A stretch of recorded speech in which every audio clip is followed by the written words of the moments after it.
అంతవరకు బెదరని లంక కథ ఒక్క పూటలో మారిపోయింది. అంతకాలం చెదరని రావణుని కల ఒక్క వానరుడికి కదిలిపోయింది. ఎవడో ఒక్కడు ఎలా వచ్చాడో ఎప్పుడొచ్చాడో. సైన్యం వెళుతోంది, చస్తోంది. మంత్రులు వెళ్తున్నారు కాని తిరిగి రావట్లేదు. చిన్న చిన్న విషయాలకు విసిగించద్దనే ప్రభువు 10 తలలు పట్టు కూర్చున్నాడు. ఎవడీ ప్రాణి?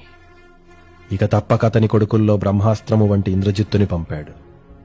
చంపకు, పట్టితే వాణ్ణొక్కసారి చూడాలన్నాడు. మేఘనాథుడు కదిలాడు. ఒక్కో కక్ష దాటి అశోకవనం వైపు వెళుతున్నాడు.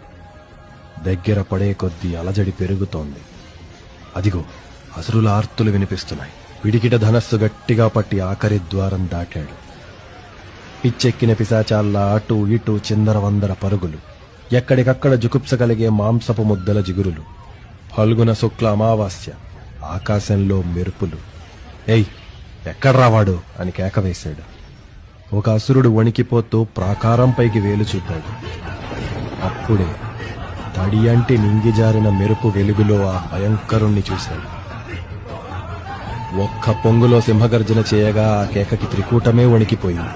ప్రళయకాలము పుట్టి రుద్రుడే లంకలోకి దూకాడా? వింత రూపము కట్టి విష్ణు అవతారం ఎత్తాడా? ఆ ప్రాణి ఏదో జపం చేస్తోందే. ఏంటది? ఆకాశంలోకి అంతర్ధానమైన మేఘనాథుడు అప్పుడు విన్నాడు. జయత్యతి బలో రామో లక్ష్మణశ్చ మహాబల రాజా జయతి సుగ్రీవో రాఘవేణాభిపాలిత దాసోహం కౌసలేంద్రస్య రామస్య క్లిష్టకర్మణ హనుమాన్ శత్రు సైన్యానాం నిహంత మారుతాత్మజ. ఒక్క క్షణం మూకల్ని బాధేసి వనాలని కూల్చేసి నాశనం చేస్తోంది. అంతలోనే ప్రాకారమెక్కి నరావణ సహస్రం మే యుద్ధే ప్రతిబలం భవే శిలాభిస్తు ప్రహరత పాదపైశ్చ సహస్రశ అర్ధయిత్వా పురీం లంకాం అవివాద్య చ మైథిలీ సమృద్ధార్థో గమిష్యామి విశతాం సర్వరాక్షసాం. రాముడి దూతట లక్ష్మణుడికి జయము, సుగ్రీవుని దూతట సీతమ్మకు అభయము. హనుమ తనని తాను పరిచయం చేసుకుంటూ చెప్తున్న జయమంత్రాన్ని ఆ లంక కొడుకు విన్నాడు.